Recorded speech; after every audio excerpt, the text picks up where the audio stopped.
بحمد اللہ تعالی اللہ کریم نے ہم سب کو امام الانبیاء صلی اللہ علیہ وسلم کی امت میں پیدا فرمایا۔ آپ صلی اللہ علیہ وسلم کے سیرت طیبہ کے مقاصد، آپ کی سیرت کے پیغام، آپ صلی اللہ علیہ وسلم کی سیرت کے مشن اور مقصد کی بات ہو رہی۔ آپ صلی اللہ علیہ وسلم تمام انبیاء کرام میں اعلیٰ صفات رکھتے ہیں۔ آپ صلی اللہ علیہ وسلم تمام انبیاء کرام میں اعلیٰ مقام رکھتے ہیں۔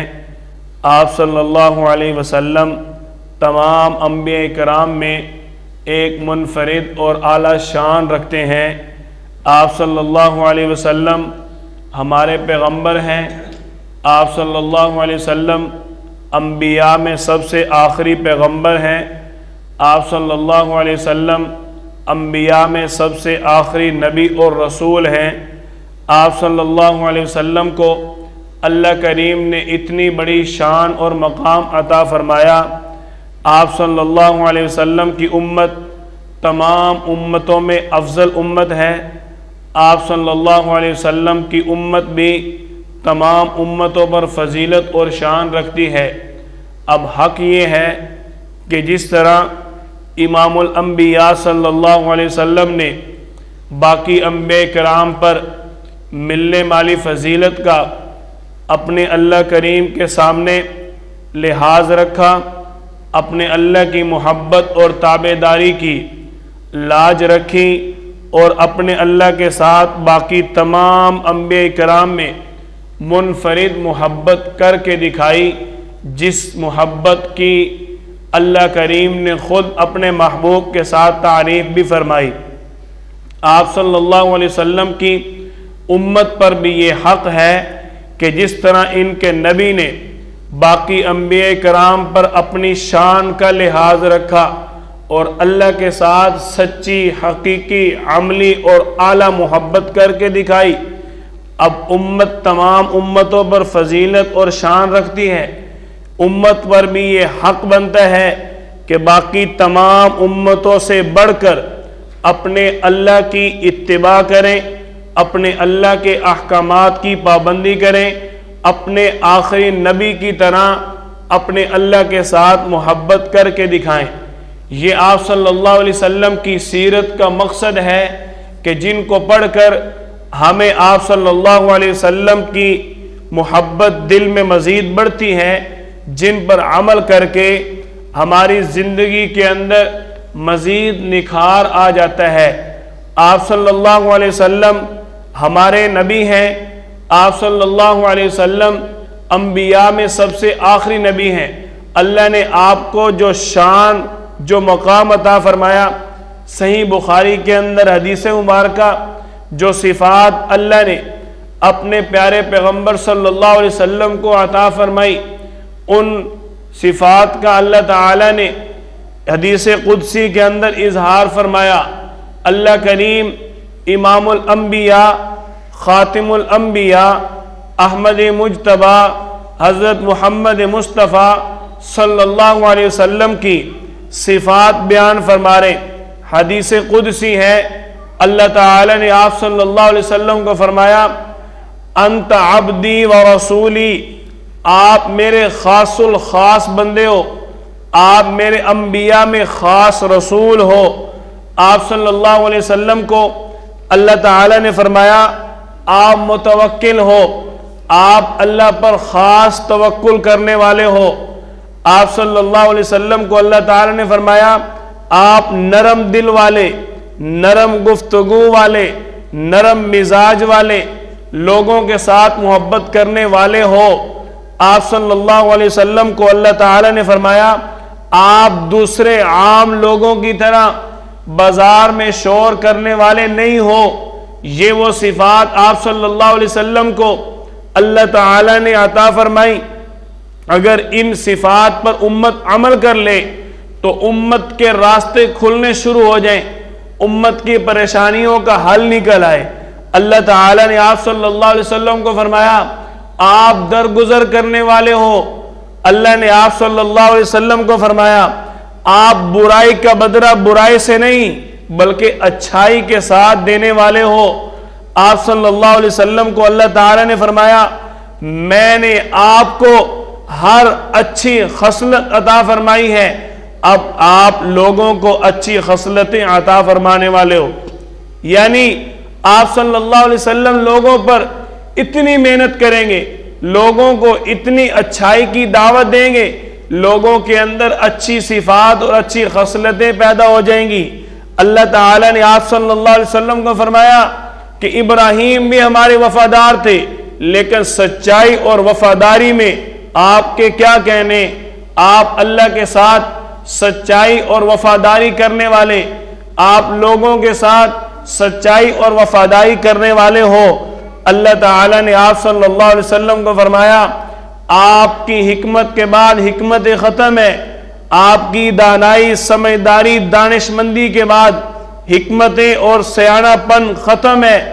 آپ صلی اللہ علیہ وسلم کو اللہ فرما رہے آپ حکمت اور دانائی والے ہو، یعنی آپ صلی اللہ علیہ وسلم کو اللہ تعالیٰ نے جو حکمت والا مزاج عطا فرمایا، آپ صلی اللہ علیہ وسلم سے پہلے، آپ صلی اللہ علیہ وسلم کے بعد، جب سے دنیا قائم ہے جب تک قائم رہے گی، آپ صلی اللہ علیہ وسلم سے دانا، آپ صلی اللہ علیہ وسلم سے بڑا کوئی سمجھدار نہ آیا ہے نہ کوئی آئے گا۔ ہم سب کا یہ ایمان ہے۔ اللہ آپ صلی اللہ علیہ وسلم کو خود فرما رہے ہم نے آپ کو حکمت عطا فرمائی، ہم نے آپ کو دانائی عطا فرمائی۔ آپ صلی اللہ علیہ وسلم کو اللہ تعالیٰ فرما رہے ہم نے آپ کو وہ صفت عطا فرمائی، وہ صفات لازمہ، وہ صفات عالیہ ہم نے آپ کو عطا فرمائی، جن صفات پر آپ لوگوں کو محنت دیں گے، جن صفات پہ آپ لوگوں پر محنت کریں گے، آپ کی مخلوق، لوگ، آپ کی امت، مخلوق پستی سے عروج کی طرف آ جائے گی، لوگ زوال سے عروج کی طرف آئیں گے، لوگ غربت سے دولت کی طرف آ جائیں گے، لوگ گناہوں سے نیکیوں کی طرف آ جائیں گے، لوگ پریشانیوں سے خوشحالی کی طرف آ جائیں گے، لوگ مصیبتوں سے بچ کر خوشحالی کی طرف آ جائیں گے۔ یہ اللہ نے آپ صلی اللہ علیہ وسلم کو صفات عطا فرمائی کہ آپ جب لوگوں پر محنت کریں گے جہالت ختم ہو جائے گی، ہدایت آ جائے گی۔ آپ جب لوگوں پر محنت کریں گے لوگوں سے گمراہی ختم ہو جائے گی، لوگ صحیح دین ایمان اسلام والے بن جائیں گے۔ یہ آپ صلی اللہ علیہ وسلم کو اللہ تعالی نے صفات عطا فرمائی۔ لوگوں تم بہترین امت والے ہو، بہترین امت والے ہو۔ آپ صلی اللہ علیہ وسلم کے فرامین میں بھی یہ بات ملتی ہے۔ آپ نے فرمایا میں انبیاء میں سب سے آخری نبی ہوں، تم میری امت تمام امتوں میں سب سے آخری امت ہو۔ اللہ تعالیٰ نے بھی قرآن پاک میں فرمایا کنتم خیر امہ، تمہیں ہم نے بہترین امت بنایا ہے۔ اللہ تعالیٰ جس امت کو بہترین امت فرما رہے، اگر وہ امت اپنے محبوب صلی اللہ علیہ وسلم کی صفات پر عمل نہ کرے، درگزر نہ کرے، سچائی نہ کرے، وفاداری نہ دکھائے، بازاروں میں شور کرے، دھوکہ دے، یہ اس امت کو جچتا نہیں ہے۔ یہ آپ صلی اللہ علیہ وسلم کی سیرت کا پیغام ہے۔ آپ صلی اللہ علیہ وسلم کے اندر جو صفات ہیں، آپ صلی اللہ علیہ وسلم نے فرمایا تین چیزیں ایسی تھیں جو آپ صلی اللہ علیہ وسلم جن پر پابندی سے عمل فرمایا کرتے تھے۔ تین چیزیں ایسی ہیں جو آپ صلی اللہ علیہ وسلم جن سے اپنے آپ کو بچاتے تھے، تین چیزیں ایسی ہیں جن سے آپ صلی اللہ علیہ وسلم لوگوں کو بھی بچایا کرتے تھے۔ وہ تین چیزیں کون سی جن سے آپ صلی اللہ علیہ وسلم نے ہمیشہ اپنے آپ کو بچایا؟ نمبر ایک، ریاکاری۔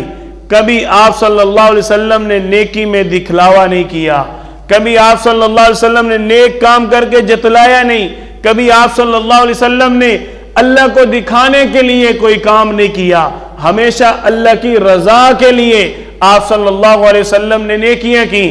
نمبر دو، آپ صلی اللہ علیہ وسلم کثرت کلام سے اپنے آپ کو بچایا کرتے تھے، زیادہ بولنے سے اپنے آپ کو بچاتے تھے، زیادہ گفتگو کرنے سے آپ صلی اللہ علیہ وسلم اپنے آپ کو محفوظ رکھتے تھے۔ نمبر تین، آپ صلی اللہ علیہ وسلم فضول گوئی سے اپنے آپ کو محفوظ رکھتے تھے۔ آج اگر دیکھا جائے سوشل میڈیا کا دور ہے، 80-90% لوگ سوشل میڈیا پر بیٹھ کر فضول گفتگو کر رہے ہوتے ہیں، فضول ساری رات موبائل بج رہے ہوتے ہیں۔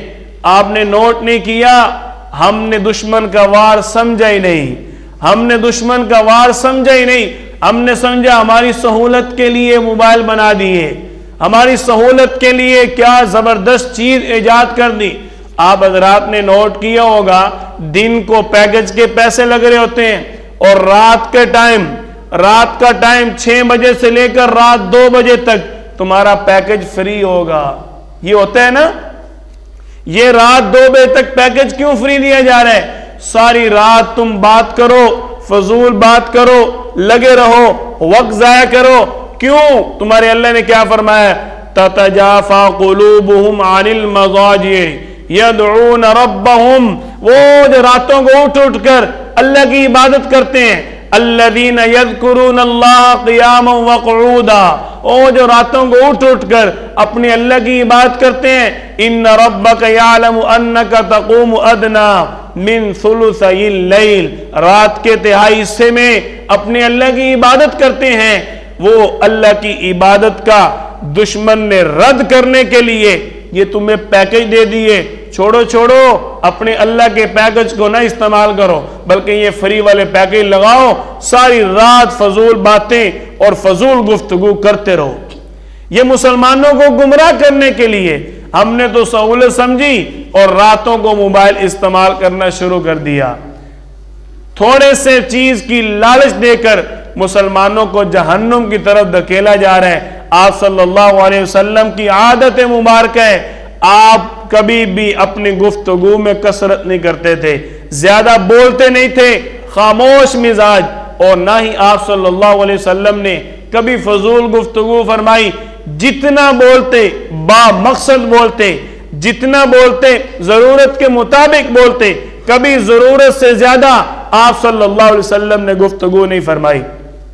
آپ کی عادت مبارکہ، ایک شخص بات کر رہا، دوسرا اگر درمیان میں کوئی بات کرتا، آپ صلی اللہ علیہ وسلم پہلے شخص کے ساتھ پوری گفتگو پوری توجہ کے ساتھ مکمل کرتے، اور دوسرے آنے والے شخص کی بات اس طرح ہوتی جیسے آپ نے سنا ہی نہیں۔ بعد میں آپ صلی اللہ علیہ وسلم اس سے سوال پوچھ کر اس کی بات کا جواب دیا کرتے۔ آج ہماری کیفیت اس سے مختلف ہے۔ دور کہاں جائے، اپنے گھر میں بیٹھے، اپنے بچوں کے پاس بیٹھے، اپنے ماں باپ کے پاس بیٹھے، درمیان میں فون آ جائے، ہمارے ہاں نہ باپ کی قدر رہتی ہے، نہ ماں کی قدر رہتی ہے، نہ بیوی بچوں کی قدر رہتی ہے۔ ہم ہر چیز کو بلا کر فوراً اس موبائل پہ شروع ہو جاتے ہیں۔ یہ آپ صلی اللہ علیہ وسلم کے طریقے کے خلاف ہے۔ آپ کے پاس اگر ایک شخص گفتگو کر رہا، آپ نے کبھی بھی دوسرے شخص کے درمیان میں گفتگو نہ سنی نہ کی۔ یہ آپ صلی اللہ علیہ وسلم کی سیرت کا ہمیں پیغام ہے کہ ہم آپ کی زندگی کو پڑھ کر اپنی زندگی سے پریشانیوں کو نکال لیں۔ یہ وہ پیکج جو آپ صلی اللہ علیہ وسلم نے دیا، یہ وہ پیکج جو اللہ تعالی نے ہمیں دیے، اپنے گھروں میں اپنی زندگی کو سکون لانے والے۔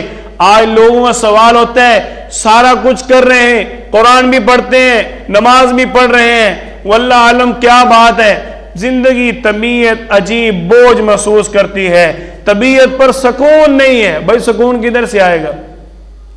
سکون کدھر سے آئے گا؟ اللہ تعالیٰ فرماتے ہیں، یا ایتھا النفس المطمئنہ، میرا بندہ تجھے سکون میرے پاس آ کے ملنا ہے، تجھے سکون میری طرف ملنا ہے۔ الا بذکر اللہ تطمئن القلوب، تیرے دل کو سکون میری یاد میں ہے۔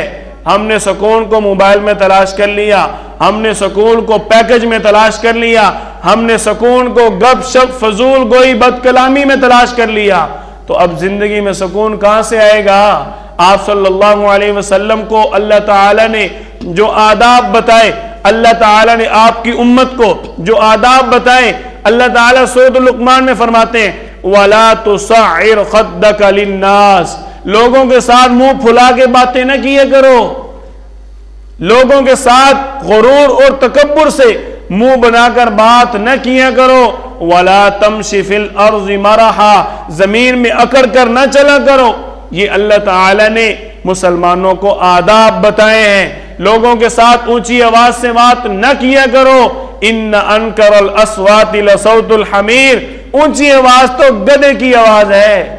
اللہ تعالیٰ قرآن پاک میں خود فرما رہے ہیں۔ آپ صلی اللہ علیہ وسلم نے 3 چیزوں سے ہمیشہ اپنے آپ کو محفوظ رکھا اور 3 چیزوں سے ہمیشہ لوگوں کو محفوظ رکھا۔ نمبر 1، آپ صلی اللہ علیہ وسلم نے کبھی کسی کی مذمت نہیں کی، کبھی کسی کو برا نہیں کہا، کبھی کسی کی بات کا فوری رد نہیں کیا، کبھی کسی کا دل نہیں توڑا۔ آپ صلی اللہ علیہ وسلم کی دوسری صفت جس سے آپ لوگوں کو ہمیشہ بچایا کرتے تھے، کبھی کسی کو بات پر شرم نہیں دلائی، کبھی کسی کو عار نہیں دلائی، کبھی کسی کو کوسا نہیں ہے تو نے یہ کیا کر دیا۔ آپ صلی اللہ علیہ وسلم تیسری وہ چیز جس سے لوگوں کو بچایا کرتے تھے، کبھی آپ صلی اللہ علیہ وسلم کسی کے عیب تلاش نہیں کیے۔ آج امت اس گناہ میں کثرت سے مبتلا ہے۔ اللہ تعالیٰ سورۃ الحجرات میں فرماتے ہیں یا ایھا الذین آمنوا اجتنبوا کثیرا من الظن، عیب تلاش کرنا تو بڑا گناہ، اللہ فرما رہے ہیں دوسروں کے بارے میں سوچنا بھی نہیں ہے بھائی، دوسروں کے بارے میں برا گمان بھی نہیں لانا۔ وَلَا تَجَسَّسُوا، کسی کی جاسوسی نہیں کرنی، کسی کی ٹو میں نہ لگو، کسی کے عیب نہ تلاش کرو، یہ بندہ یہ کیوں کر رہا ہے، اس نے یہ کیوں کیا ہے۔ خواہ میں اپنا وقت ضائع کرنے سے بہتر ہے جو دوسروں کے بارے میں سوچنے پہ وقت لگانا ہے، اس سے بہتر ہے اپنی زندگی کے بارے میں کچھ اچھا سوچ لو تاکہ آپ کی پریشانی حل ہو جائے۔ یہ آپ صلی اللہ علیہ وسلم کی سیرت کا ہمیں پیغام ہے۔ اللہ نے جو آپ کو صفات عطا فرمائی وہ آپ انبیاء میں سب سے اعلیٰ مقام رکھتے تھے، آپ نے ان صفات کو اپنایا۔ آپ صلی اللہ علیہ وسلم کو اللہ کیا فرما رہے ہیں، آپ سب سے زیادہ سب سے بڑا اللہ پر توکل کرنے والے ہیں۔ آپ نے ان صفات کو اپنایا، اللہ نے صفات عطا فرمائی، آپ انبیاء میں سب سے اعلیٰ ہے۔ اب یہ امت ساری امتوں میں سب سے اعلیٰ ہے، حق بنتا ہے کہ ہم اپنے نبی صلی اللہ علیہ وسلم کی سنتوں پر عمل کر کے باقی تمام امتوں پر جو اللہ نے فضیلت عطا فرمائی اس فضیلت کے لاج کو نبھائیں۔ یہ اللہ نے ہمیں جو شان عطا فرمائی اس شان کے لاج کو نبھائیں کہ ساری امتوں پر فضیلت ہماری ہے، تو ہم زیادہ گناہوں کی طرف نہ جائیں، آپ صلی اللہ علیہ وسلم کی زندگی کو اپنائیں۔ اللہ تعالی ہم سب کو آپ صلی اللہ علیہ وسلم کے ساتھ جو محبت ہے اس تعلق کو نبھانے کی توفیق عطا فرمائے۔